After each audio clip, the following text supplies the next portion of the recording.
Excuse me, good evening, everybody. I'd like to call the Hammond Redevelopment Commission meeting to order on this Tuesday, August 18th, 2015. It is now 4:30. Can you please stand for a pledge of allegiance and a moment of silence after?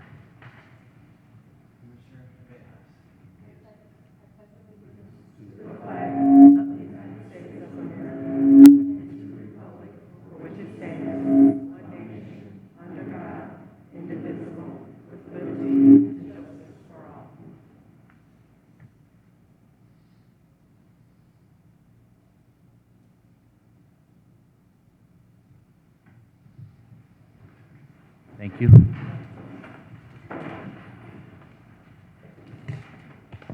Okay, can we have a roll call on the commissioners? Soto Presley, Here. Caspergy, Here. Rivera, Here. Myers, Hopper. Here. Four are present, one absent.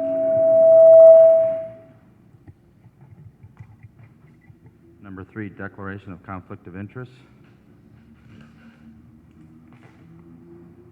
Okay, number 4, communications. None were received. Okay, number 5, homebound conditional forgivable loan approval. I think we might be waiting on one more person, so if we can pass, or did she show up, Cynthia? Okay. Can we come back to number 5? Sure can. Okay, we'll move forward then to number 6, home program conditional loan approval.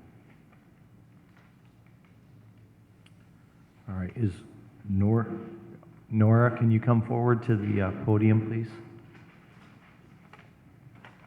Commissioners, you have in your packet a conditional loan approval for, I know I'm going to say her name wrong, but Nora Katsenda at 1316 170th Street for $37,000. All the details are in the packet. Jen Hinojosa could not be here, so she asked if I could help out. If you have any questions for the homeowner.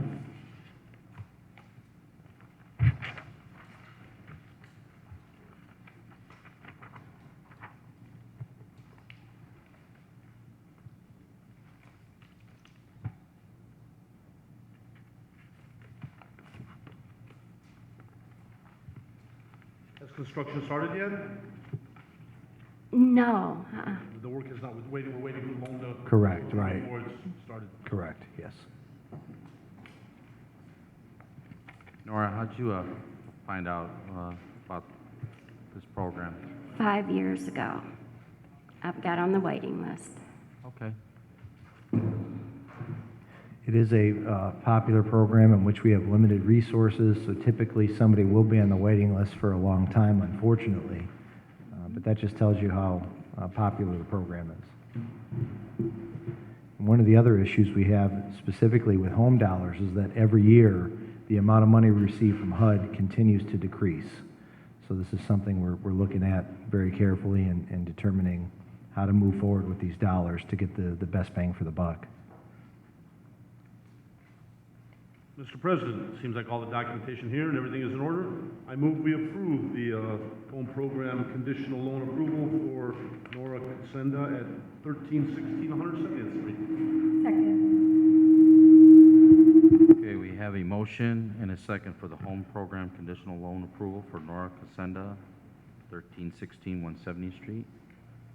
If there's no further questions or discussion, can we have a roll call?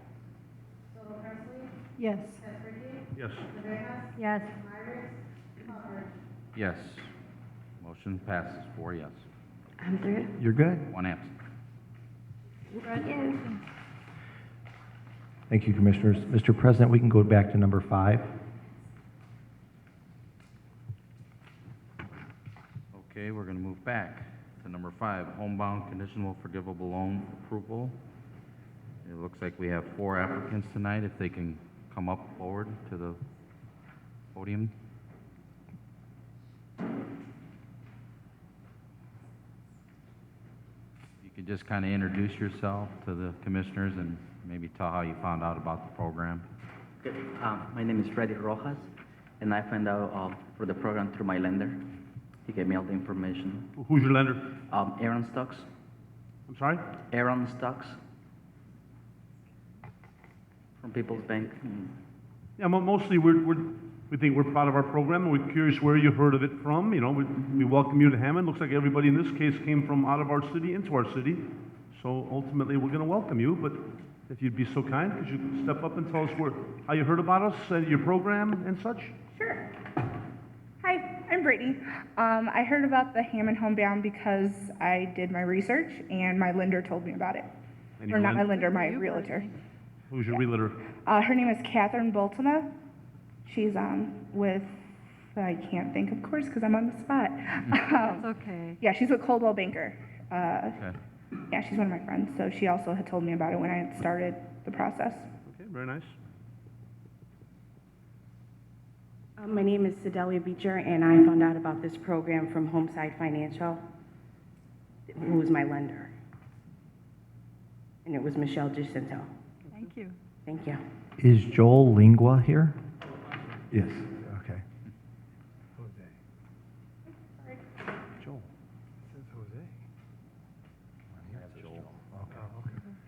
If you can introduce yourself? My name is Joel Lingua, and I hear about the program from Marcela. She's a real estate person, and she was directing me to this place. Sure. Very good. That's good to hear.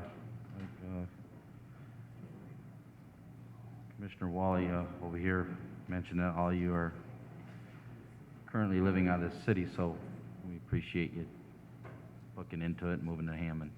Glad to have you. Thank you and welcome. Mr. President, I'd like to make a motion to accept the homebound conditional forgivable loan approval for the 4 applicants. I second that. Okay, we have a motion and a second for homebound conditional forgivable loan approval for the 4 applicants that are present tonight. Can we have a roll call on that, please? Little Presley? Yes. Esricky? Yes. Navejas? Yes. Myrick? Hopper? Yes, motion passes 4 yes, 1 absent. Thank you. And welcome and bienvenidos.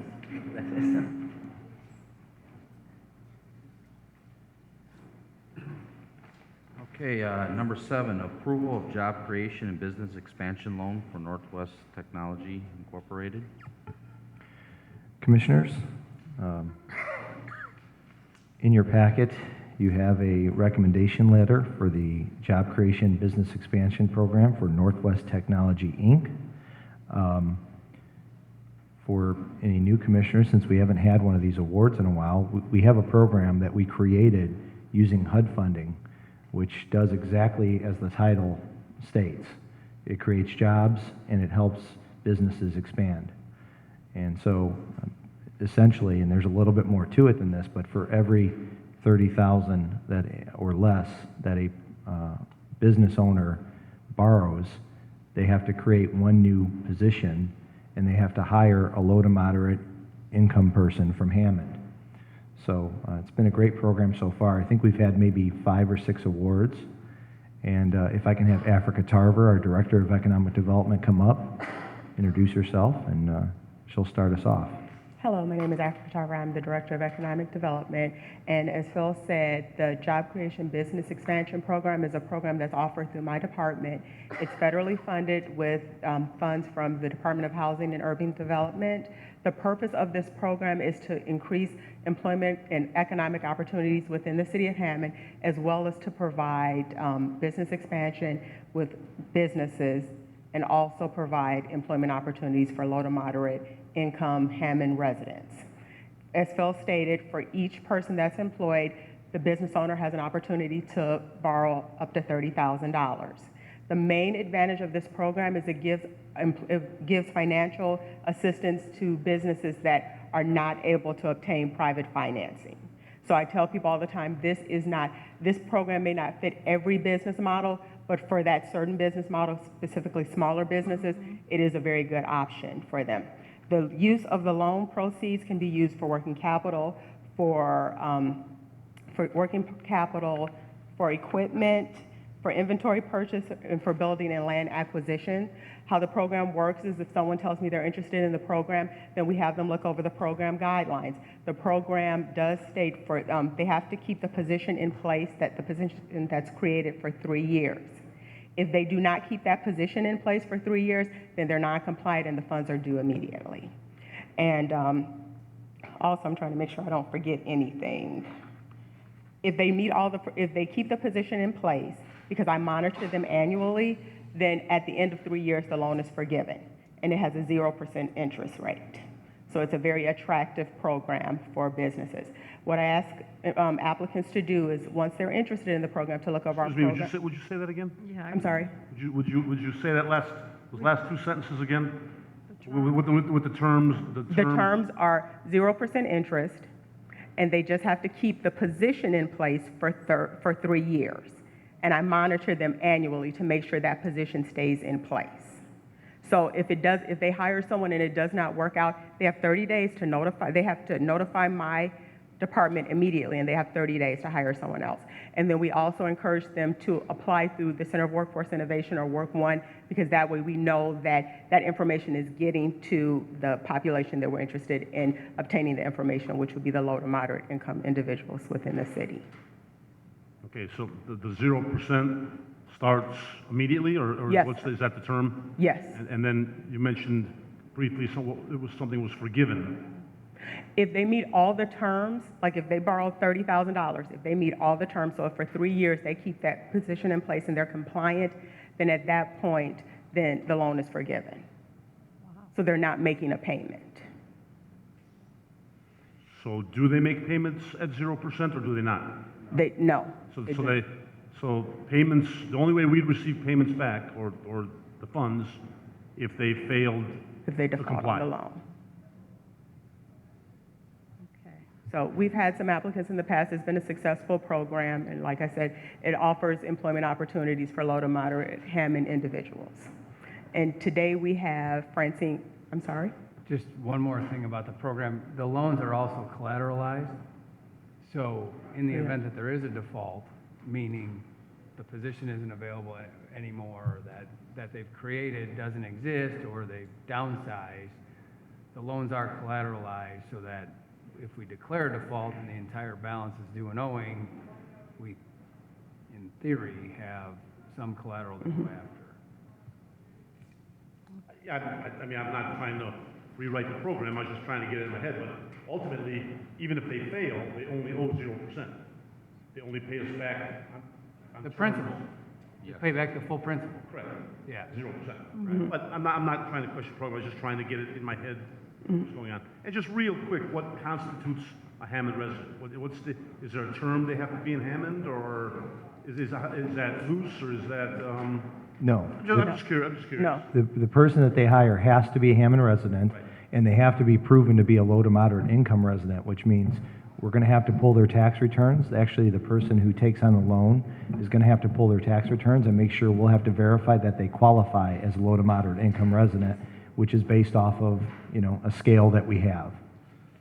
So the goal of the program, keep in mind, because these are HUD dollars, is to hire somebody who potentially may be struggling to find a job. So that's why we use the program, and that's why we have the forgivable loan aspect to the program. It's not necessarily for the city to make money off the HUD funds as much as to try and create jobs and help Hammond businesses expand at the same time, which is, the goal of the program. I wasn't being critical of the program, I was just curious, as trying to get a handle of it. That's all. Sure. And we have a financial consultant that reviews the business plan just to ensure that that we're not just giving money to a business that may not be successful. They look over the financial feasibility of the expansion. And then from there, we make a recommendation. So as I have our financial consultant here today, if you have any questions, but we also have Francine Kitchens, who is an applicant for Northwest Technology, Inc., and I'm going to call her up to the podium so she can tell you a little bit more about her business. She's been in the telecom business for over 20 years, but I'm going to let her explain her business to you. Hey, good afternoon, how are you? Welcome. So what basically my company does is we do outside plant for telecom companies such as Comcast, RCN, WOW, We'd also do underground work for companies that would do water and sewer work, any kind of infrastructure that we would be doing, pulling electrical cables, installing pipe and conduit. So that's the basic gist of what the company does. Do you need me to kind of give you a little more than that in terms of what we do? Yeah. Not for me, I think. Yeah, there's probably enough Nice detail, overview for me. but- nice detail in the letter. Could we have Professor Obi made the trip, so why don't we have him step up to the podium as well, since he's set. Yeah, thank you, Ms. Kitchens. Professor Obi is a professor at Purdue Calumet and has lots of accolades. I can't go through them because I don't have a list and we don't have enough time. But through the program, one thing we figured out early on is that we need to have an outside consultant that doesn't work for the city of Hammond to review the applications, to look at the business plans, and to, basically, when you're working on a program like this, you can work with companies that potentially are higher risk, because if they're low risk, then they'd be able to get a loan from a bank. So this program is looking at some high risk but high potential type opportunities. And that's why we have Professor Obi here, if I could just have him, introduce himself. Professor Obi has been here before, correct? Correct. I sure have, and I good recall. afternoon, board members, commission members. Yes, I have indeed. With respect to another business that was a recipient of the loan.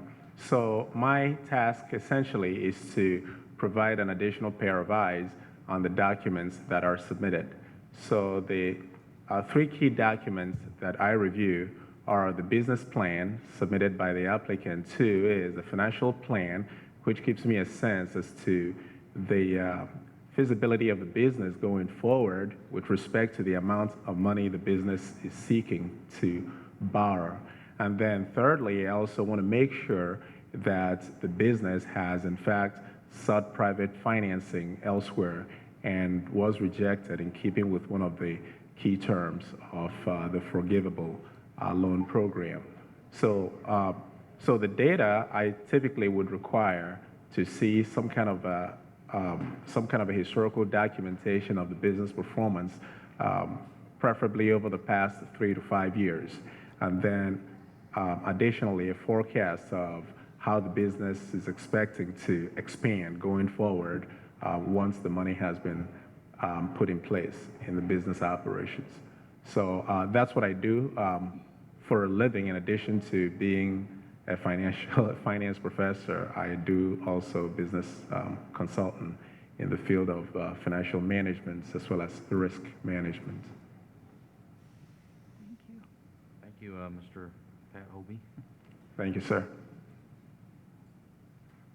Is there any more questions for Mr. Obi? Or?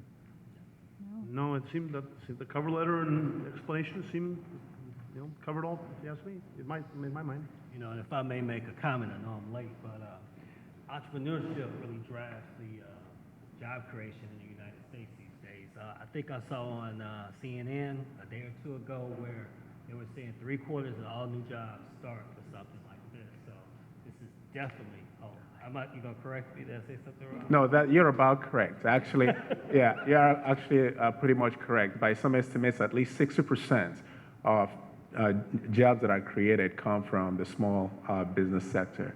And to add to that is when you evaluate these businesses, you're evaluating them in terms of their survivability, long-term survivability. Because what you want as the two key goals of the program would be to have a business presence, a profitable business presence in the city of Hammond.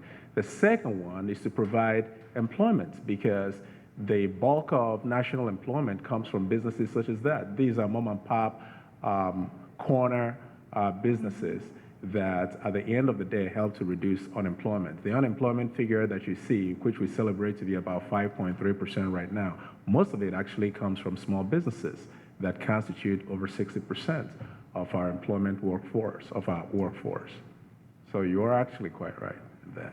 I tell people all the time, I'm a realtor, so I'm an independent contractor, but in a sense, I'm an entrepreneur myself. Yes. And I tell people when they say they can't find a job, create one. So I applaud what she's doing. I think it's a great thing.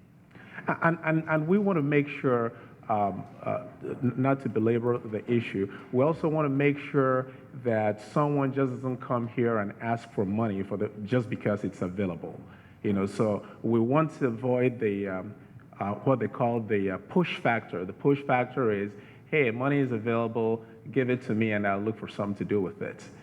So we'd rather get the pull factor in the sense that you have the knowledge to run a business, you have the competency to do so, and there's a feasible investment opportunity at your disposal that you can profitably take advantage of. So those are the types of businesses that we're seeking to attract, because if money is just being given out to individuals because it's available, then we would have cut our noses to spite our face in the end of it. Yeah. There are quite a few applicants that are unfortunately unsuccessful, that you'll never find out because they never get to this stage. So it's usually, it says a lot about Ms. Kitchens to get to where she is. That means she put a solid business plan together, and we made us believe in her for sure. One other point I want to bring up is that when we first created this program, when myself and actually Beth Jacobson was the Director of Economic Development, Africa was working in economic development as well, when we were going on business visits throughout the city, what we'd hear from a lot of the business owners is they can't get a loan to do anything these days. Banks were turning them down, even if it seemed like the collateral was right, and even if it seemed like a good situation, banks were basically saying no before they even sat down. So that was part of the reason we came up with this program, and so far, in the 6 or so that we've done, I think we've been pretty successful, but we're looking forward to more success stories in the future like Ms. Kitchens. I was going to ask you, Phil, so then this loan is contingent upon an approved business plan that the applicant has put together and that has been approved, right? Correct. I mean, So not just anyone you have to have an approved business plan. absolutely. Yeah, so typically we have folks in Hammond too that will work with people if they don't have any experience of putting a business plan together and they don't know any bankers that can help them, then we have a few people within the city that will sit down with them and try and help them with their business plan to make sure that, it's feasible and it makes sense, because sometimes you will see some outrageous numbers that don't seem in line with where the market is today and that sort of thing. So, correct. Their business plan has to make sense, and, we do the best we can to choose the applicants that we think are going to be successful with the loan, and that's how they get to this stage. So our next step would be to approve a recommendation for the loan for Ms. Kitchen. Correct. I would like to so move. Thank you. Second. Second. Okay, we have a motion and a second for the approval of job creation business expansion loan for Northwest Technology Incorporated. These are the two applicants that are here, right? Just one applicant. Just one? Okay. Yes. Is there any further discussion then for? Further discussion, I think we should all consider taking Professor Obi's class, but that's Well, that flatters me. Thank you. And Okay, by the then. way, I'm the director of the Executive MBA program, in case anyone.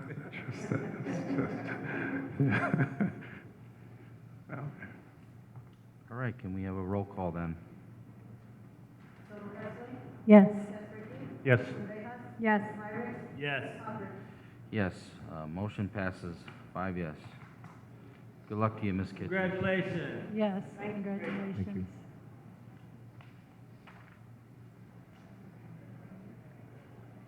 Okay, number 8, purchase offer for 6433-49 Kennedy Avenue.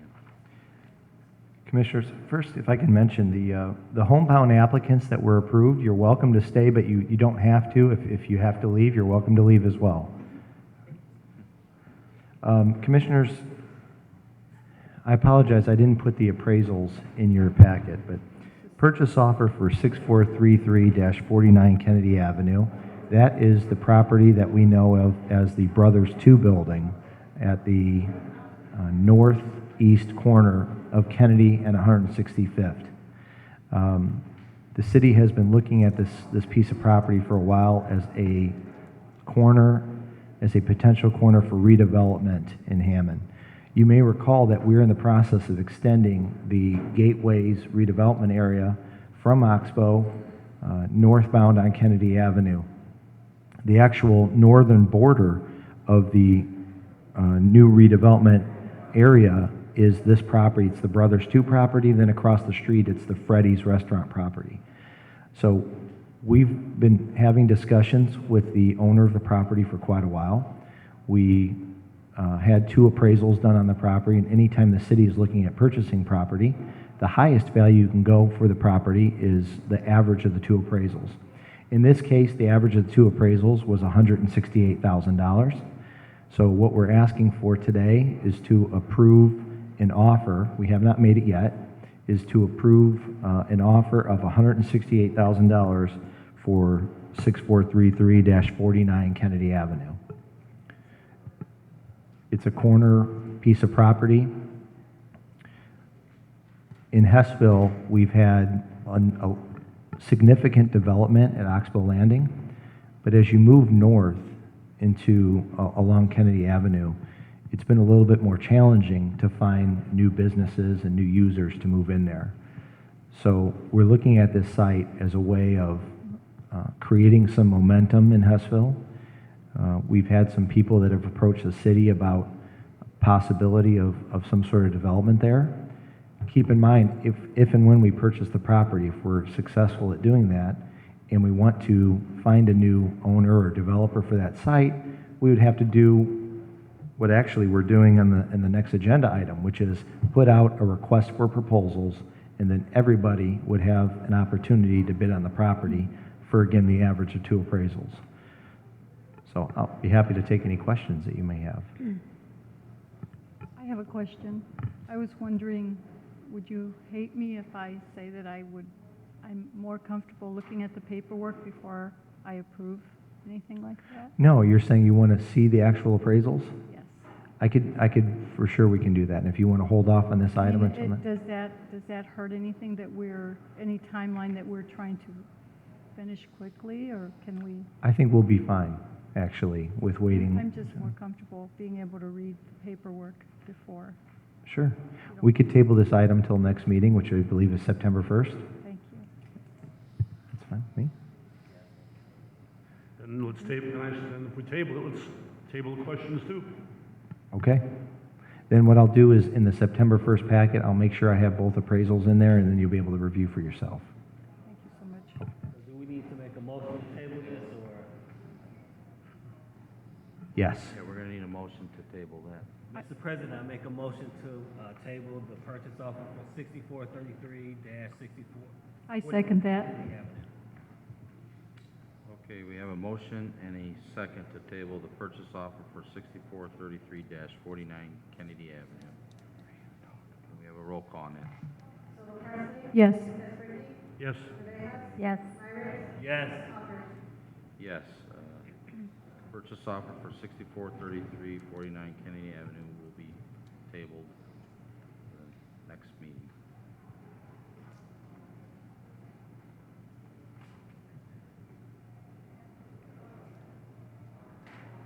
Okay, number 9, acceptance offers of purchase proposals for 124-137th Street. Mr. President, back in July, actually, you published an RFP for the sale of this 124th Street. Bids were to be received by today at 4:30. You have, and that was duly published according to law. And you have one proposal that I'm going to open now.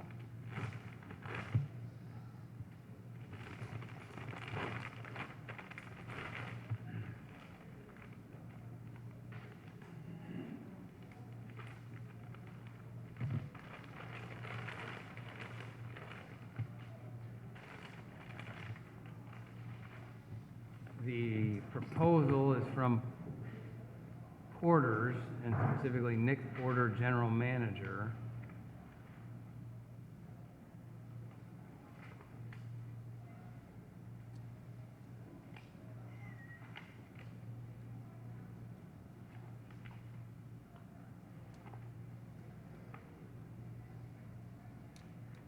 And Mr. Porter is proposing a purchase price plus various improvements to the property. The purchase price he's proposing is $1,000. And the list of improvements to the property would be lot clearing, architect and engineering, demolition, rubber roofing, concrete repairs, warehouse perimeter walls, office build-out, seal coating the parking lot, plumbing, HVAC, electric, fencing, landscaping, etc., where he's stating that his total investment would be $1.227 million. Obviously, you're going to need to refer this to staff to take a look at. I mean, we had a minimum bid. The minimum bid was $372,500. So, obviously, the staff is going to have to digest this entire packet and then make some sort of recommendation to you.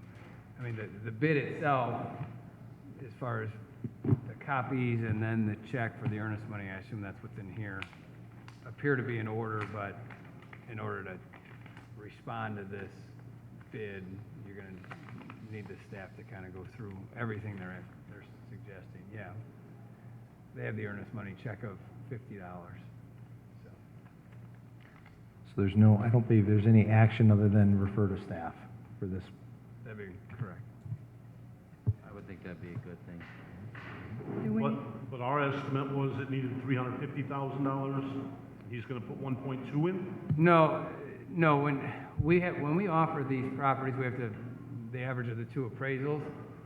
That number, the average of the two appraisals as currently sitting is $372,500. And I glanced at the proposal, but the proposal is, we're gonna pay you $1,000, but we're gonna put $1.2 million into it. And there was some reference to some private financing to be able to do that, and that's why, you know, that may or may not be advantageous. It sort of depends on the scope of the project and what they're proposing, so that's why I would suggest you refer to staff. do we need a motion to do that? Yes. I got one question. Is this the same Porters, right? That does the uniforms and Yes. fire restoration? That's right. And I would like to make the motion to refer this matter to staff for further review. Second.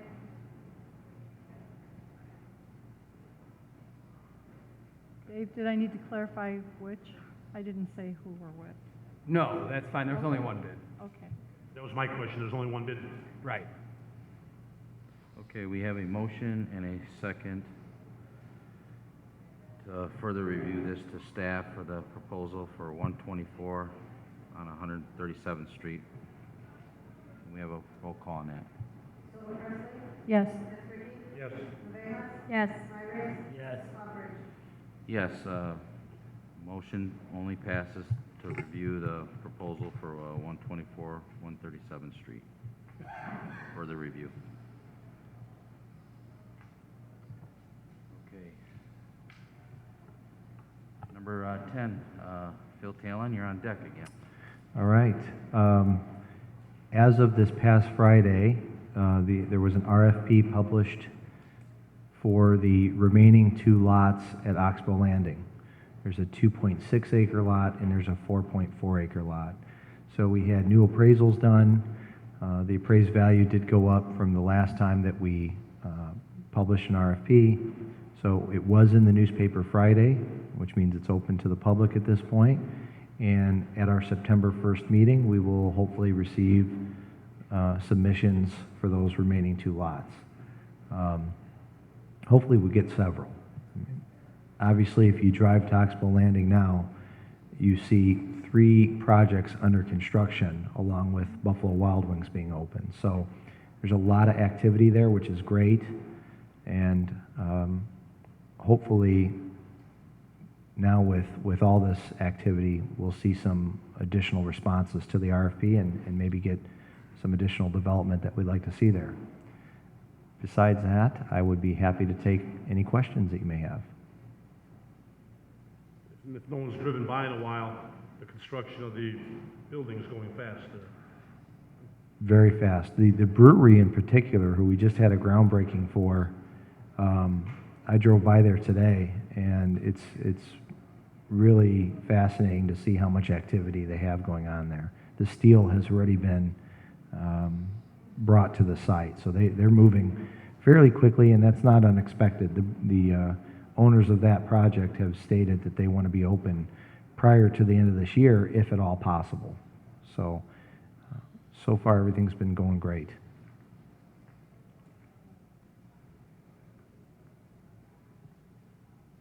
And that's it. I like the location of the hotel too. You can really see that from the highway. It's back. Yeah, it'll be nice too with our highway sign. It'll be nice to see additional signage up there other than Buffalo Wild Wings, you know. Correct. Just seeing everything occur, so looking forward to that as well. All right, Phil, thank you for the update on that. Yeah, it's gonna be great. Okay, number 11 are bills.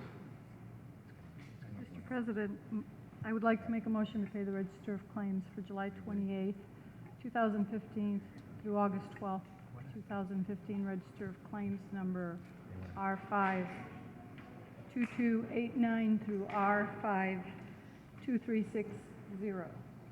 Second. Okay, we have a motion and a second for the Register of Claims for July 28, 2015 through August 12, 2015 for tonight's redevelopment commission meeting, which is August 18, 2015.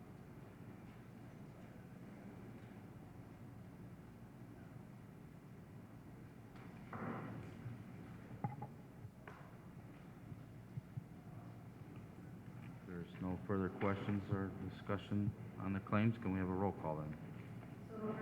Yes. Yes. Yes. Yes. Yes. Motion passes, 5 yes.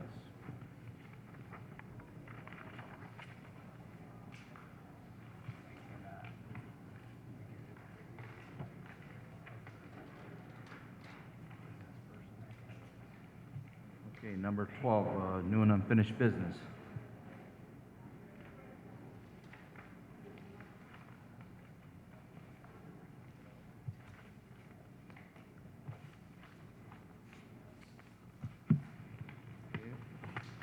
None, then we'll, number 13, public comment. Anybody like to come forward? You have 3 minutes to speak. It's now open. Which is great.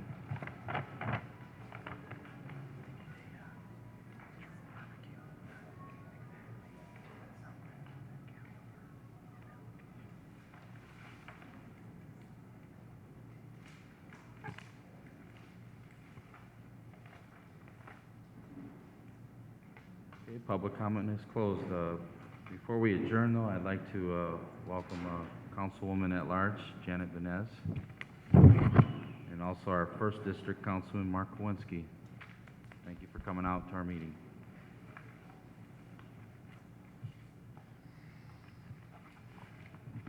Okay, number 14. Mr. President, I make a motion to adjourn.